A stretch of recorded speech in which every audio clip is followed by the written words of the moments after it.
పశ్చిమ మధ్య బంగాళాఖాతం నుంచి వర్ధ తుఫాను తీరం వైపు దూసుకొస్తోంది. పశ్చిమ నైరుతి దిశగా పయనిస్తున్న తుఫాను చెన్నైకి సమీపంలో సోమవారం మధ్యాహ్నం తీరం దాటే అవకాశం ఉంది. దక్షిణ కోస్తాంధ్ర, ఉత్తర తమిళనాడు కోస్తా మధ్య తీరం దాటుతుందని వాతావరణ శాఖ అధికారులు ప్రకటించారు. తీరం దాటే సమయంలో 80 నుంచి 90 కిలోమీటర్ల వేగంతో గాలులు వీస్తాయి. భారీ నుంచి అతి భారీ వర్షాలు కురిసే అవకాశం ఉంది. దక్షిణ కోస్తాంధ్ర, ఉత్తర తమిళనాడు జిల్లాల్లో భారీ నుంచి అతి భారీ వర్షాలు కురుస్తాయని వాతావరణ శాఖ అధికారులు చెబుతున్నారు. కోస్తా జిల్లాలు, పుదుచ్చేరిలో భారీ నుంచి అతి భారీ వర్షాలు కురుస్తాయని హెచ్చరించారు. వర్ధా తుఫానుపై తూర్పు నౌకాదళం అప్రమత్తమైంది. చెన్నైలోని నౌకాదళ స్థావరంలో నౌకలు సిద్ధంగా ఉన్నాయి. 5,000 మందికి సరిపడా నిత్యావసరాలు సిద్ధం చేశారు. ఆహార పదార్థాలు జారవిడవడానికి రాజాలి, డేగా విమానాశ్రయాల్లో ఏర్పాట్లు చేశారు. రబ్బరు బోట్లతో ఉన్న 30 గజ ఈతగాళ్ల బృందాలు సిద్ధంగా ఉన్నాయి. నౌకాదళ హెలికాప్టర్లు అందుబాటులో ఉన్నాయి. ఎన్నోరు ఓడరేవులో 10వ నెంబర్, కడలూరులో 8వ నెంబర్ ప్రమాద హెచ్చరికలు జారీ చేశారు.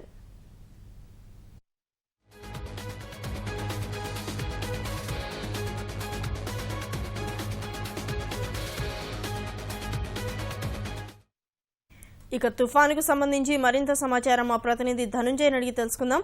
ధనుంజయ్, చెప్పండి, తుఫాను ప్రభావం రాష్ట్రంపై ఎంతవరకు ఉండొచ్చు? వార్దా తుఫాను అత్యంత వేగంగా తీరం వైపు దూసుకొస్తుంది. ప్రత్యేకించి ఇది చెన్నైకి అత్యంత శివార్ల నుంచే దూసుకెళ్లే పూర్తిగా తీరం దాటుతుందని చెప్పి వాతావరణ శాఖ ఇప్పటికే హెచ్చరించింది. దాదాపుగా దీని వేగం 18 కిలోమీటర్ల గంటకు చొప్పున ఇది తీరం వైపు వస్తుంది. అయితే వాయువ్య పశ్చిమ దిశగా కదులుతున్నటువంటి పెను తుఫాను వారద తీవ్ర ప్రభావం సృష్టించే అవకాశం ఉంది. ప్రత్యేకించి దక్షిణ కోస్తాంధ్ర జిల్లాలు, అలాగే ఉత్తర తమిళనాడులోని జిల్లాల్లో చాలా చోట్ల భారీ నుంచి అతి భారీ వర్షాలు కురుస్తాయని చెప్పి వాతావరణ శాఖ చెబుతోంది. దాదాపుగా ఈ ప్రాంతాల్లో 20 సెంటీమీటర్లకు పైగా ఎక్కువ వర్షపాతం నమోదయ్యే అవకాశం ఉంది. అయితే ఈ తుఫాను ప్రభావంతో ఇటు కోస్తాంధ్ర జిల్లాల్లో కూడా మోస్తరు నుంచి విస్తారంగా వర్షాలు కురుస్తాయని చెప్పి వాతావరణ శాఖ చెబుతోంది. ప్రత్యేకించి కృష్ణా, ఉభయ గోదావరి జిల్లాలతో పాటు గుంటూరు, ప్రకాశం జిల్లాల్లో కూడా 7 సెంటీమీటర్లకు పైగానే వర్షపాతం నమోదయ్యే అవకాశం ఉంది. ప్రత్యేకించి వారదా తుఫాను ఈ సాయంత్రం నుంచి కూడా క్రమంగా బలహీనపడే అవకాశం అయితే కనిపిస్తుంది.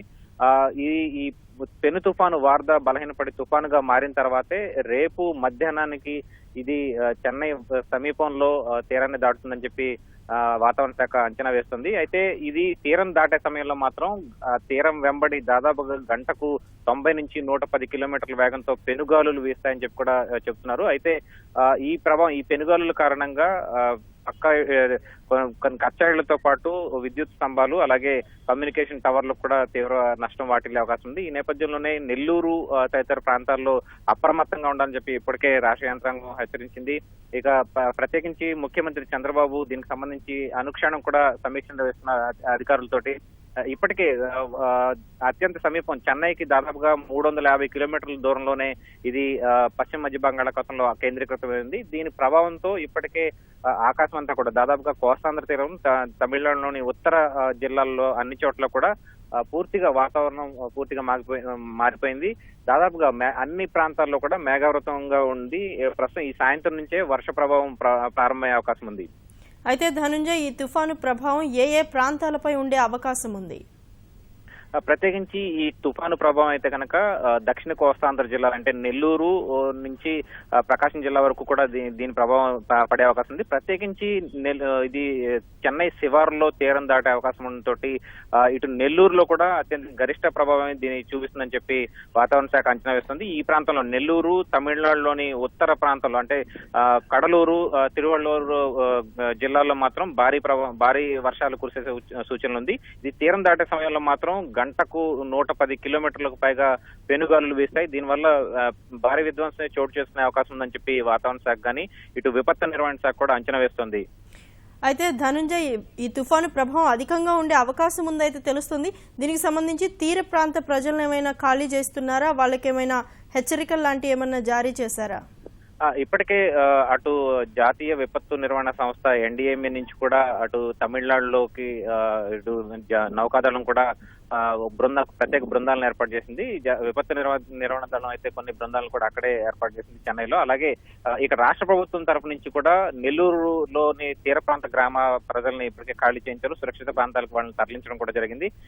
ఇక రెవెన్యూ యంత్రాంగం కూడా అప్రమత్తంగా ఉండాలి. విద్యుత్ స్తంభాలు అలాగే కమ్యూనికేషన్ సమాచార వ్యవస్థకు సంబంధించినటువంటి ప్రత్యామ్నాయ ఏర్పాట్లు చేయాలని చెప్పి కూడా ముఖ్యమంత్రి చంద్రబాబు ఇప్పటికే ఆదేశాలు జారీ చేశారు. ఆ మేరకు రాష్ట్ర విపత్తు నిర్వహణ శాఖ కూడా ఆ మేరకు చర్యలు చేపట్టింది. ఇప్పటికే ఆ ప్రాంతానికి అగ్నిమాపక శాఖ, విపత్తు నిర్వహణ శాఖకు చెందినటువంటి చాలా మంది సిబ్బంది నెల్లూరు జిల్లాలతో పాటు తీర ప్రాంతాల్లో ఉన్నటువంటి అన్ని చోట్లకు కూడా పయనమయ్యారు. కొన్ని బృందాలు ఇప్పటికే అక్కడ సిద్ధంగా ఉన్నాయి. ధన్యవాదాలు ధనుంజయ్.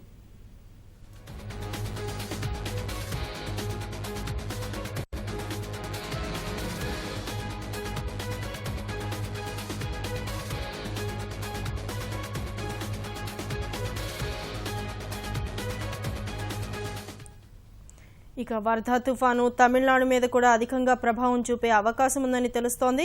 ఇక చెన్నైలో తుఫానుకు సంబంధించి తాజా పరిస్థితిని మా ప్రతినిధి శ్రీనివాస్ అడిగి తెలుసుకుందాం. శ్రీనివాస్, చెప్పండి, చెన్నైలో తుఫాను ప్రభావం ఎలా ఉంది? ప్రభుత్వం ఎలాంటి జాగ్రత్తలు తీసుకుంటుంది? బంగాళాఖాతంలో నెలకొని ఉన్నటువంటి అతి తీవ్ర తుఫాను వార్దా ప్రభావంతో ఈ సాయంత్రం నుంచి తమిళనాడు, ముఖ్యంగా చెన్నై కోస్తా తీరంలో ఈదురుగాలులు ప్రారంభమయ్యాయి. రేపు మధ్యాహ్నం ఈ తుఫాను తీవ్రం దాటనుందని వాతావరణ శాఖ తెలిపింది. దీంతో ఉత్తర కోస్తా జిల్లాలన్నింటినీ రాష్ట్ర ప్రభుత్వం అప్రమత్తం చేసింది.